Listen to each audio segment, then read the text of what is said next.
Hello boys and girls.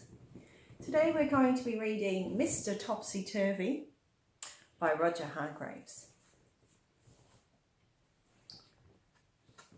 Mr Topsy Turvy by Roger Hargreaves. Mr Topsy Turvy was a funny sort of fella.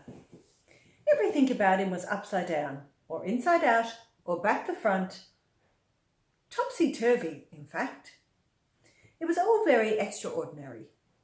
There's Mr Topsy-Turvy with his back to front feet and his upside down hat. He's very topsy-turvy, isn't he?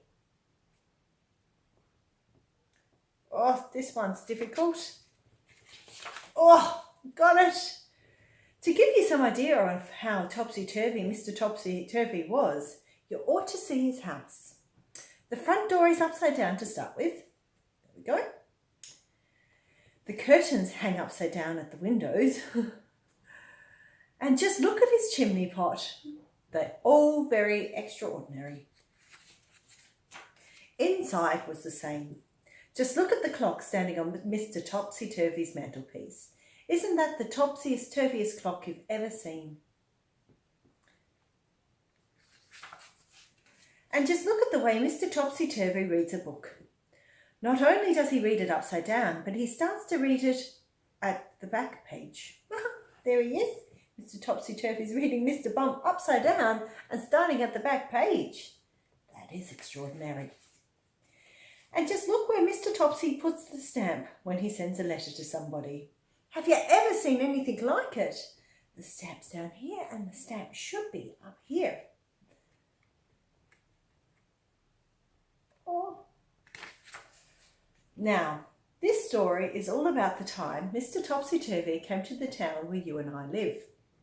Nobody is quite sure how Mr Topsy-Turvy got there or where he came from. But he did arrive because somebody saw him getting off the train. The trouble was, he did it in a topsy-turvy way and got out on the wrong side and fell onto the railway line. Which really isn't all that surprising, is it? Because Mr Topsy-Turvy is topsy-turvy. Oh, these pages are difficult to turn in this book. Are you finding that too? When he picked himself up and managed to find his way out of the station, Mr Topsy-Turvy went to a hotel to find a room to spend the night. There's Mr Topsy-Turvy with his upside down hat and his upside down suitcase. Very topsy-turvy. The hotel manager tried not to smile when he saw Mr Topsy-Turvy walk into his hotel carrying his suitcase upside down and with his topsy-turvy hat on his head. "Good afternoon, sir," he said. "Can I help you?" Now, something he didn't know about Topsy-Turvy, Mr Topsy-Turvy, is the way that he speaks. You see, he sometimes gets things the wrong way round. Not surprising, is it? "Afternoon good," said Mr Topsy-Turvy to the hotel manager. "I'd room alike." The manager scratched his head. "You mean you'd like a room?" he asked. "Please, yes," replied Mr Topsy-Turvy. He's saying things all the wrong way round. Eventually, the hotel manager managed to work out what Mr Topsy-Turvy was talking about, and he was taken up in the lift to a bedroom. Then Mr Topsy-Turvy unpacked his suitcase, put on his pyjamas and went to bed. He was rather tired after travelling from wherever he'd come from. There's Mr Topsy-Turvy asleep in the hotel bed. I hope he's managed to get it the right way round. The following day, Mr Topsy-Turvy went round the town. But what a fuss his going round the town caused. He took a taxi from the hotel, but so confused the taxi driver trying to tell him where he wanted to go, the poor man drove straight into a traffic light. "Oh dear," said Mr Topsy-Turvy. I am sorry, very." There's the taxi driver driving into a traffic light. Oh dear. Then he went into a big department store in the middle of town. He walked up to one of the counters. "I'd like a sock of pears," he said to the lady behind the counter. "You mean a pair of socks?" she smiled and showed him a pair of bright red socks. Mr Topsy Turvy put them on his hands. Oh dear, there's Mr Topsy Turvy with the socks on his hands. Then he tried to leave, but being Mr Topsy Turvy, he tried to walk down the up escalator, and all the people who were going up the escalator all fell all over themselves. It was a terrible topsy-turvy jumble. Oh no, there's all the people falling down from the escalators. This is topsy-turvy. That day, Mr Topsy-Turvy did all sorts of topsy-turvy things.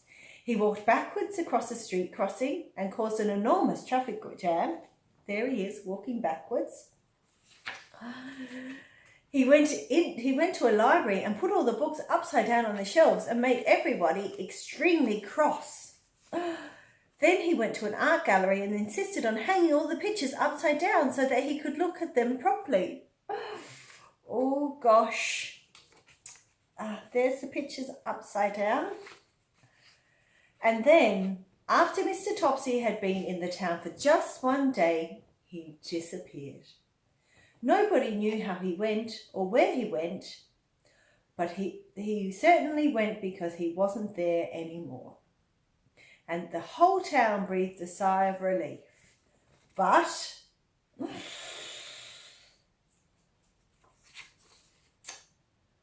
what the town discovered, even though Mr Topsy Turvy had left, was that everything was still topsy-turvy. "Read all about it," shouted the newspaper sellers, instead of shouting, "Read all about it." Sorry. "Read all it about," shouted the newspaper sellers, instead of shouting, "Read all about it." "News is here. News is the here," said the television newsreader, instead of saying, "Here is the news." "Morning good," people started to say to each other when they met.